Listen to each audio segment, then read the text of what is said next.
Assalamualaikum warahmatullahi wabarakatuh. Selamat pagi semuanya. Untuk pembelajaran pada hari ini, kita akan belajar melanjutkan materi dari minggu sebelumnya, yaitu mengenai sifat-sifat periodik unsur dalam tabel periodik unsur. Nah, sebelumnya jangan lupa untuk presensi di kolom yang sudah disediakan. Akan tetapi, sebelum kita melanjutkan pada materi sifat-sifat periodik unsur, karena pada minggu kemarin masih banyak yang belum paham tentang konfigurasi elektron, maka di sini saya akan menjelaskan secara singkat, menjelaskan ulang tentang konfigurasi elektron itu. Nanti apabila masih ada yang belum paham, silahkan ditanyakan. Bisa lewat Google Classroom atau bisa juga lewat WhatsApp pribadi. Tanyanya bisa ke saya atau bisa ke Putri ya. Nah, oke, kita lanjut. Jadi, suatu atom itu mempunyai kulit. Kan kalau yang ini sudah paham semuanya ya. Atom itu ada inti, kemudian di sekitarnya itu ada kulit-kulit. Ada yang mempunyai satu kulit, ada yang mempunyai dua kulit, sampai di periode ke-7 itu ada 7 kulit. Jadi macam-macam, ada yang punya 1, 2, 3, 4, 5, 6, sampai 7. Nah, kulit itu sendiri terdiri dari subkulit. Subkulit ini ada subkulit S, ada subkulit P, ada subkulit D, dan ada subkulit F.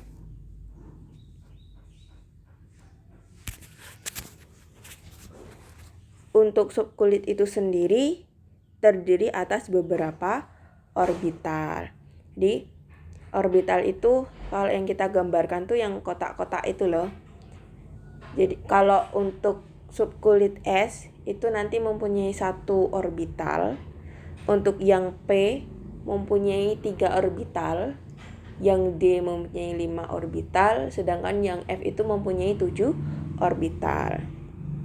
Nah, orbital itu, maaf ya ini tipe, orbital itu yang akan ditempati oleh elektron. Untuk satu orbital sendiri itu maksimal diisi oleh 1 pasang elektron. 1 pasang elektron itu ada 2 elektron nanti yang mempunyai beda arah. Sehingga 1 orbital itu maksimal diisi oleh 2 elektron.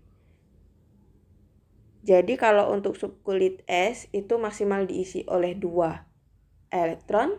Yang P karena mempunyai 3 orbital berarti dia maksimal diisi oleh 6 elektron. Kemudian yang D karena dia mempunyai 5 orbital, maka dia maksimal diisi oleh 10 elektron atau 5 pasang elektron.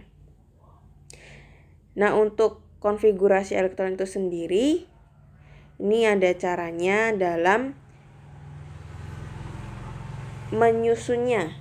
Nanti susunannya itu urutannya seperti apa sih? Itu urutannya seperti ini.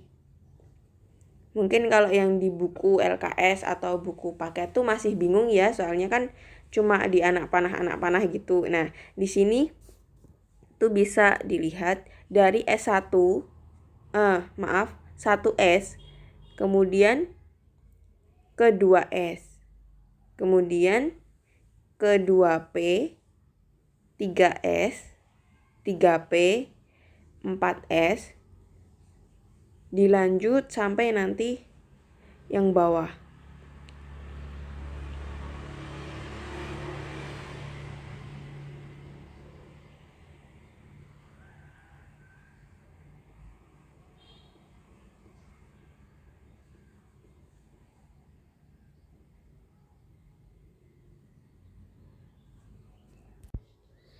Nah, untuk yang paling bawah ini, yang 8S, 5F, 6D, 7P, 8S ini diabaikan saja ya, sampai 7S. contohnya. Sekarang untuk unsur magnesium, yaitu mempunyai nomor atom 12 elektron. Masih ingat kan, nomor atom itu sama dengan jumlah elektron sama dengan jumlah proton pada suatu atom. Nah, untuk atom magnesium ini sendiri, dia karena mempunyai nomor atom 12, maka mempunyai elektron berjumlah 12. Konfigurasinya urutannya seperti ini, 1s2, 2s2, 2p6, 3s2. Nah, karena dia mempunyai elektron 12, maka jumlah elektron yang ada di subkulit ini, dia harus sama dengan jumlah elektron yang ada di awal. Karena ini 12, maka ini 2 ditambah 2 ditambah 6 ditambah 2 sama dengan 12. Kemudian dari konfigurasi elektron itu kita dapat menentukan periode dan golongan dalam tabel periodik unsur. Karena dia subkulit terluarnya di sini dia itu 3S, maka ini subkulit pada kulit terluar itu 3S. Dia kan paling tinggi 3 ya, maka subkulit terluarnya yang 3S. Kemudian ini elektron valensi itu yang ada di kulit terluar. Karena dia di kulit terluarnya itu 3, dia hanya ada ini 2 di subkulit S, maka elektron valensinya 2. Jadi untuk magnesium ini dia berada di blok S atau di yang golongan 1A dan 2A, maka dia yang paling akhir tuh dia ini subkulitnya S. Maka dari itu elektron valensinya hanya yang ada di subkulit S. Kemudian periode itu dia yang angkanya tuh paling tinggi, N atau angkanya itu paling tinggi. Karena di sini kan ada 1, ada 2 dan ada 3. Karena angka paling tingginya 3, maka dari itu periodenya 3. Kemudian golongan. Karena dia di blok S, Mg itu berada di blok S, magnesium, ditandai dengan berakhir di S. Kemudian, maka dari itu dia di golongan A. Nah, karena di subkulit S itu dia mempunyai 2 elektron, maka dia berada di golongan 2. Maka dari itu, magnesium berada di golongan 2 dan periode 3. Oke, untuk selanjutnya kita sudahi ya bagian yang konfigurasi elektron. Sekarang kita masuk ke sifat-sifat periodik unsur. Nah, yang akan kita pelajari itu ada 6, yaitu jari-jari atom, afinitas elektron, energi ionisasi, keelektronegatifan atau elektronegativitas, sifat logam, dan kereaktifan yang nanti itu berada pada periodik unsur. Jari-jari atom adalah jarak dari inti atom hingga kulit terluar. Untuk afinitas elektron, itu adalah besarnya energi yang dilepas atau diserap oleh atom netral dalam bentuk gas pada penangkapan satu elektron untuk membentuk ion negatif. Untuk energi ionisasi atau potensial ionisasi adalah energi yang diperlukan untuk melepaskan elektron terluar dari atom.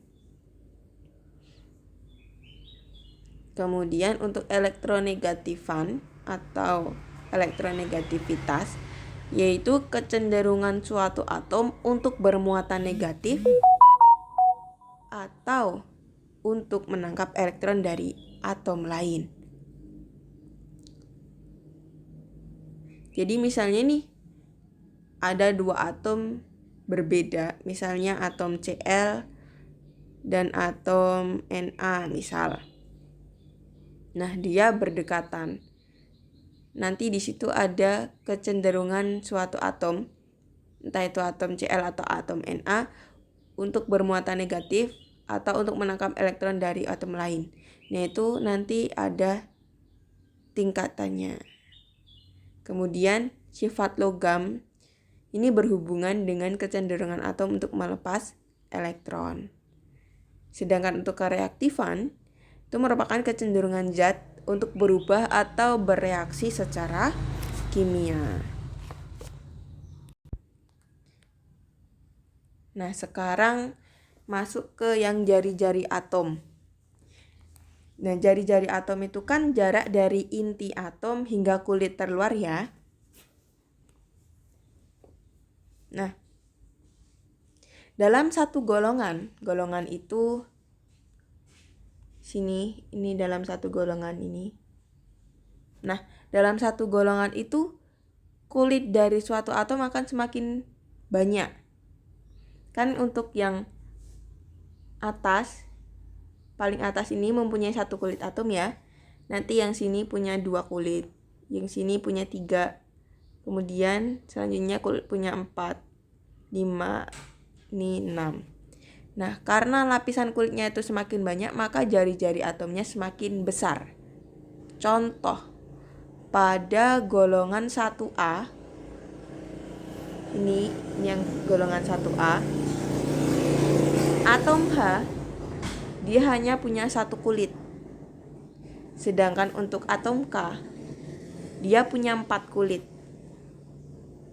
Contohnya aja nih, kalau dia tuh dilapisi oleh 1 kulit, kemudian dibandingkan dengan yang dilapisi oleh 4 kulit. Secara logika saja dia sudah besar yang mempunyai 4 lapisan kulit. Maka dari itu, dalam satu golongan dari atas ke bawah,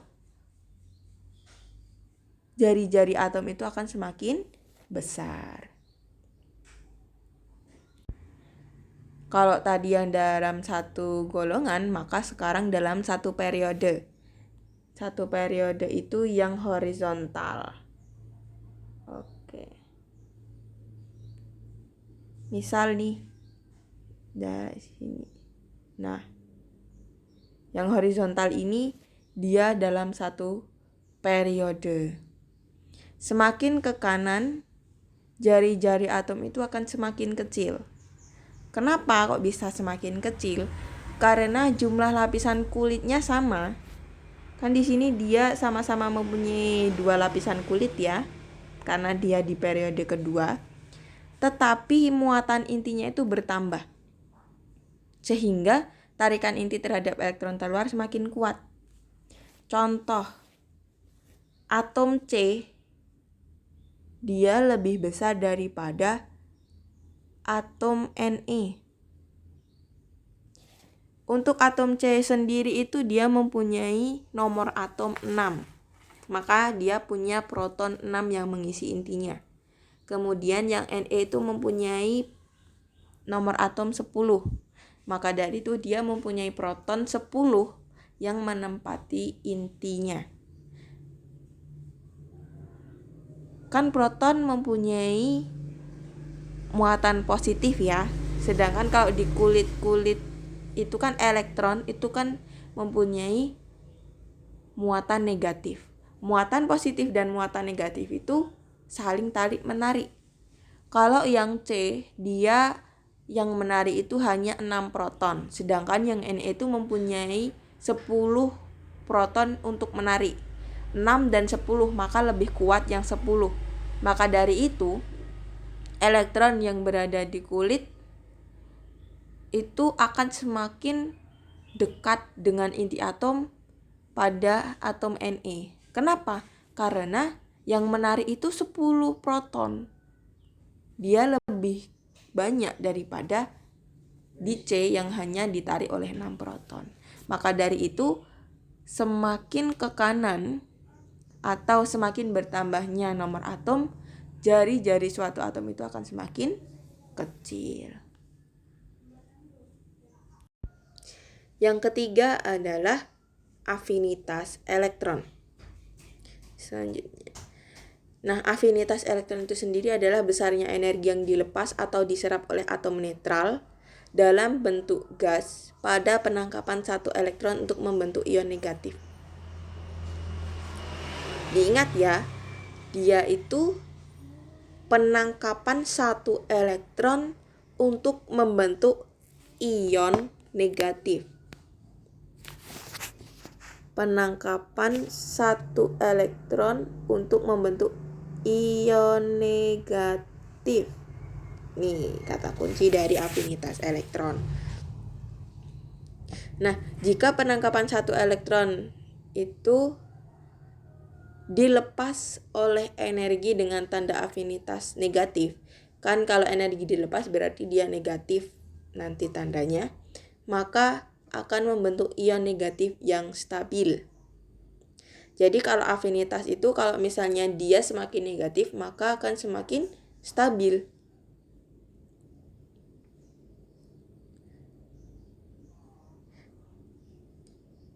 Contoh Cl.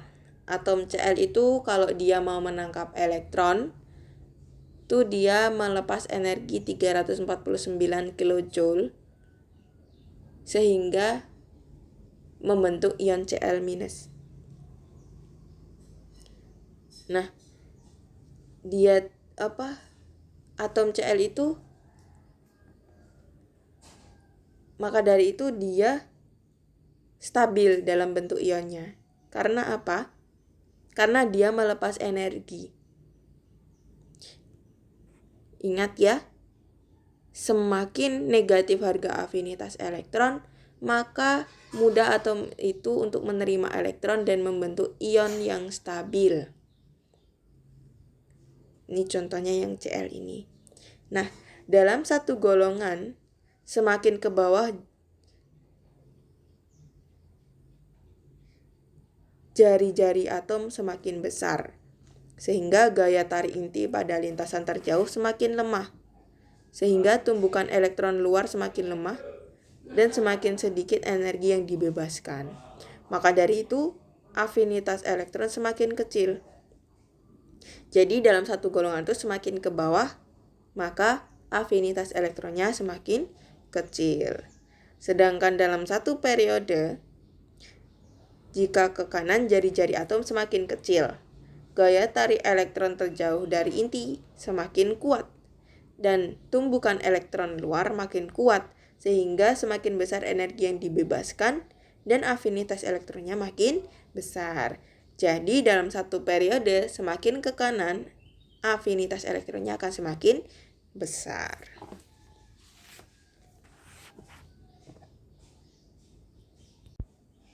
Ini merupakan gambar dari kecenderungan afinitas elektron atom pada periodik unsur. Dalam satu golongan semakin naik, dia akan semakin besar. Kalau dalam suatu periode semakin naik, semakin ke kanan, dia akan semakin besar. Sifat selanjutnya adalah energi ionisasi atau potensial ionisasi, yaitu energi yang diperlukan untuk melepaskan elektron terluar dari suatu atom. Nah,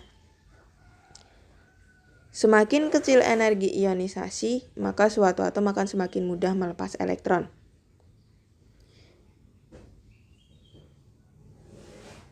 Energi ionisasi itu merupakan ukuran mudah tidaknya suatu atom untuk menjadi ion positif.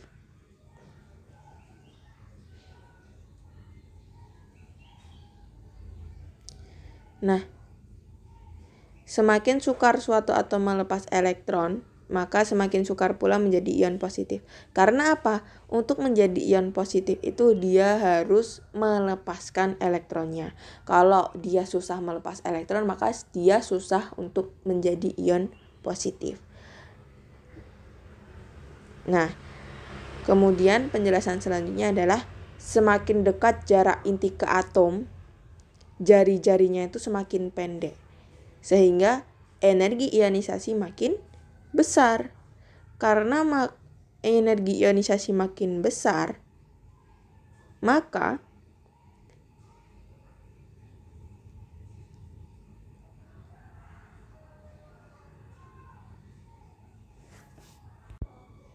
energi ionisasinya semakin besar. Karena energi ionisasinya makin besar, maka dia lebih sukar dalam melepas elektron. Maka dari itu dalam satu golongan dari atas ke bawah nih, dia energi ionisasinya makin kecil. Kenapa? Karena kan kalau yang di atas itu dia mempunyai jari-jari atom yang lebih kecil. Kalau yang semakin bawah mempunyai jari-jari atom yang semakin besar. Nah, yang di bawah itu karena jarak inti ke atom itu besar, maka energi ionisasinya itu semakin kecil. Jadi energi ionisasi ini tuh berkebalikan dengan jari-jari atom ya. Dalam satu golongan dari atas ke bawah energi ionisasinya makin kecil, dalam satu periode dari kiri ke kanan dia akan semakin besar. Nah, tetapi teori dari energi ionisasi ini tidak selamanya mutlak berlaku. Kenapa disebut tidak mutlak? Karena ada pengecualian yang mana ini tuh dari data-data yang ada. Contoh, energi ionisasi dalam satu periode dalam golongan 2A mempunyai energi ionisasi lebih besar dari energi ionisasi golongan 3A. Dan energi ionisasi golongan 5A dia lebih besar daripada golongan 6A.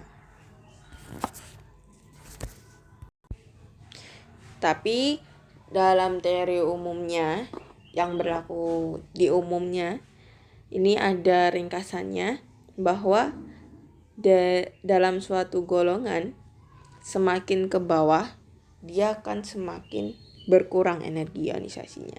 Sedangkan dalam satu periode semakin ke kanan dia energi ionisasinya akan semakin bertambah.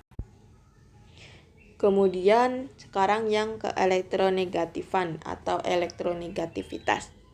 Nah, ini adalah kecenderungan suatu atom untuk bermuatan negatif atau untuk menangkap elektron dari atom lain. Dia cenderung untuk bermuatan negatif atau menangkap elektron dari atom lain. Nah, unsur-unsur dalam satu periode dari kiri ke kanan mempunyai muatan inti semakin besar, sehingga gaya tarik inti ke elektron terluar bertambah.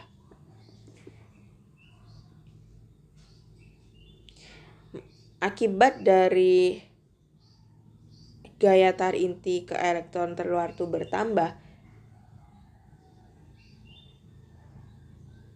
kecenderungan untuk menarik elektron itu semakin besar.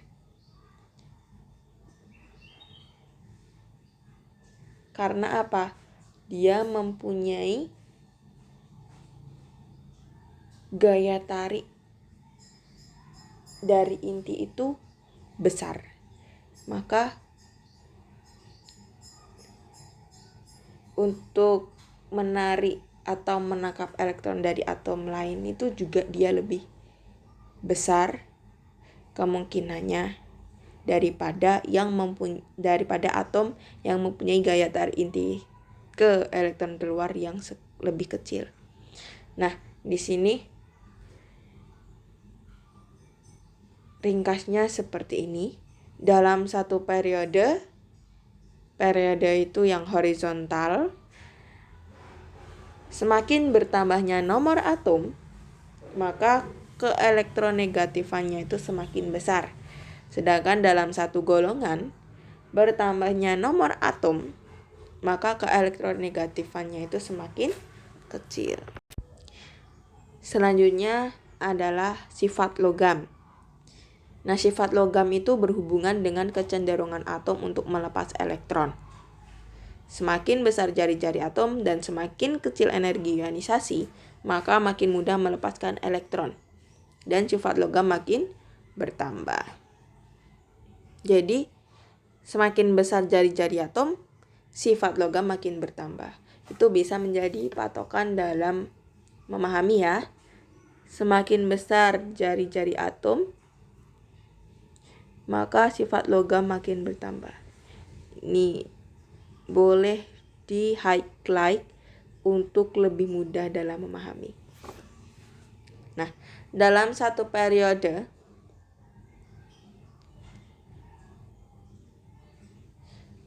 bertambahnya nomor atom, maka sifat logamnya itu semakin kecil.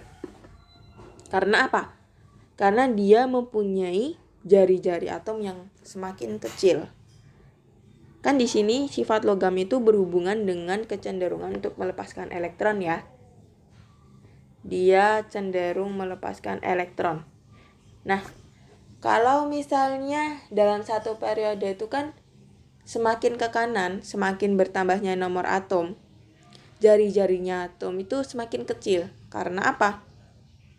Karena gaya tarik inti terhadap elektron terluar tuh dia semakin besar. Maka elektronnya itu tertarik ke inti. Jadi dia semakin dekat ke inti. Karena gaya tariknya itu semakin besar, maka kecenderungan untuk melepas elektron itu semakin kecil. Nah, sedangkan dalam satu golongan bertambahnya nomor atom atau dari atas ke bawah, dia semakin besar sifat logamnya. Karena apa? Karena jari-jari atom dalam satu golongan dari atas ke bawah itu dia semakin besar. Karena kulit atomnya, lapisannya itu semakin banyak. Nah, karena jari-jari atomnya itu semakin besar, maka gaya tarik inti terhadap elektron terluar itu semakin kecil. Sehingga dia cenderung mudah dalam melepas elektron. Karena mudah dalam melepas elektron, maka sifat logam makin besar atau makin bertambah. Yang terakhir adalah kereaktifan, yaitu kecenderungan zat untuk berubah atau bereaksi secara kimia. Semakin tinggi kereaktifan suatu zat, semakin mudah untuk bereaksi. Nah, kereaktifan unsur logam dan logam itu berbeda ya. Pada unsur logam, yang logam itu nih, yang berwarna ungu sama biru nih logam nih. Ini logam. Sedangkan kalau yang kuning nih non logam. Kalau yang hijau ini semi logam. Ini ada keterangannya, metals itu logam. Kemudian ini metaloid atau semi logam. Yang biru non metal atau non logam. Nah, pada unsur logam itu semakin mudah suatu unsur melepaskan elektron, maka semakin reaktif. Maka dari itu pada unsur logam semakin ke bawah, maka semakin reaktif. Ini berkaitan dengan sifat logam tadi ya. Dalam logam, ini logam. Dia semakin ke bawah, dari atas ke bawah, semakin reaktif. Karena semakin mudah dalam melepaskan elektron. Kan kalau dari sifat logam itu, dia dalam satu golongan semakin bertambahnya nomor atom, sifat logamnya semakin besar ya. Karena dia mudah dalam melepaskan elektron. Sama halnya dengan kereaktifan, dalam unsur logam semakin mudah melepas elektron, maka dia semakin reaktif. Nah, sedangkan pada unsur non-logam semakin ke atas maka semakin reaktif. Nih, semakin ke atas semakin reaktif. Karena dia mudah dalam menarik unsur. Baik, sampai di sini materi hari ini. Apabila ada pertanyaan, silahkan ditulis di dalam kolom komentar atau bisa langsung ke WhatsApp pribadi saya ya. Nah, untuk tugasnya, karena kemarin bagian konfigurasi elektron itu banyak yang belum paham, maka silahkan ditulis konfigurasi elektronnya dari nomor atom 1 sampai nomor atom 20. Ditulis ya di rumah. Cukup sekian materi pada hari ini. Apabila ada kesalahan saya mohon maaf yang sebesar-besarnya. Apabila masih ada pertanyaan silahkan ditanyakan. Karena kalau misalnya kalian masih bingung tetapi tidak ditanyakan, maka kebingungan itu tidak akan terpecahkan. Selamat belajar. Sampai jumpa di pertemuan berikutnya. Selamat siang. Assalamualaikum warahmatullahi wabarakatuh.